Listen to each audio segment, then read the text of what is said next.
Sanjay Dutt in Dhurandhar is an untethered blimp, a balloon floating aimlessly across the universe. But is the rest of the movie grounded?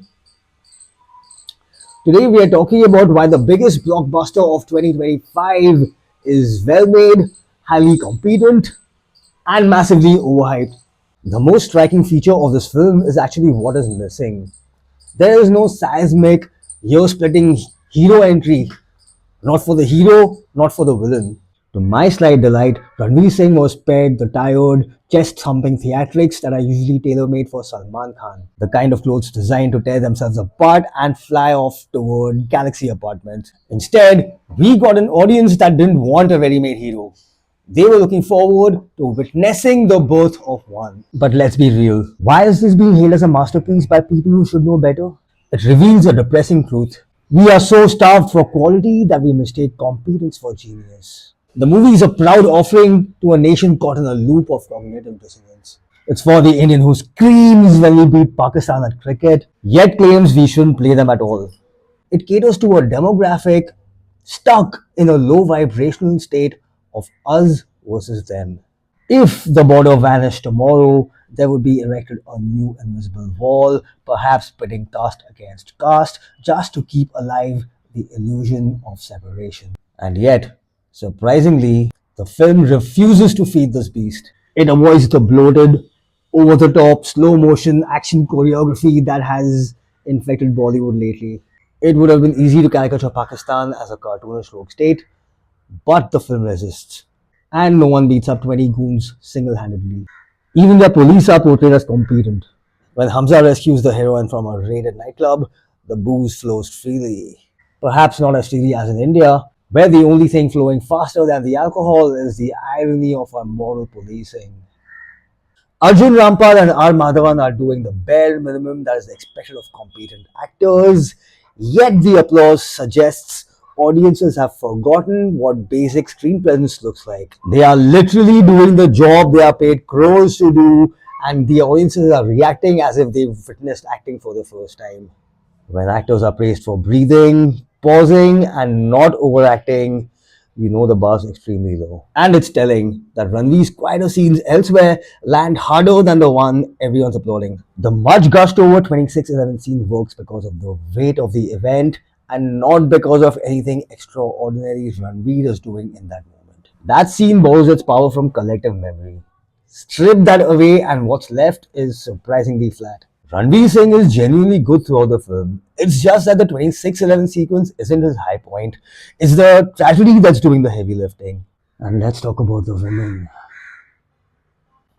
For a movie that's a 3.5, 4-hour testosterone fest, the real power actually resides in two slaps. First, you have Saumya Tandon as Ulfat. She's the wife of Rehman Dakait, a man so feared he's called a menace.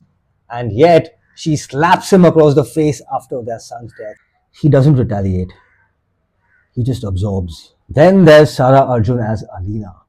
She doesn't play just the hero's girl. She slaps Ranveer's Hamza.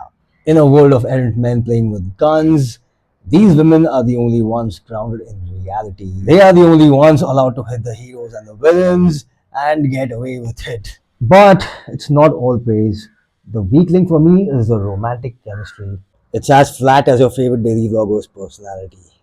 In a twist of fate, the chemistry the leads lack is found in Rakesh Bedi. Seeing the veteran actor as Jamil Jamali, a power-hungry politician who remains delightfully henpecked at home, is an absolute treat. I'm sending him a flying kiss.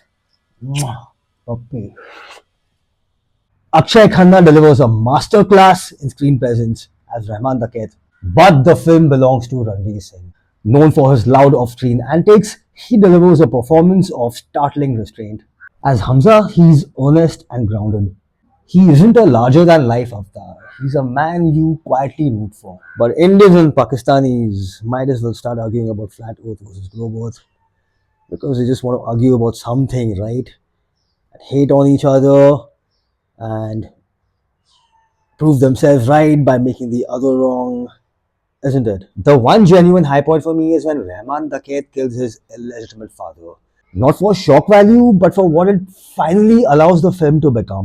quiet, morally ugly, and honest. It is the only moment that isn't performing intelligence but is actually exercising it. Power, shame, inheritance, and resentment collapse into a single act, and for a moment, the film stops trying and becomes. Ultimately, Dhurandhar exists in a grey zone. One side calls it a documentary, the other, propaganda.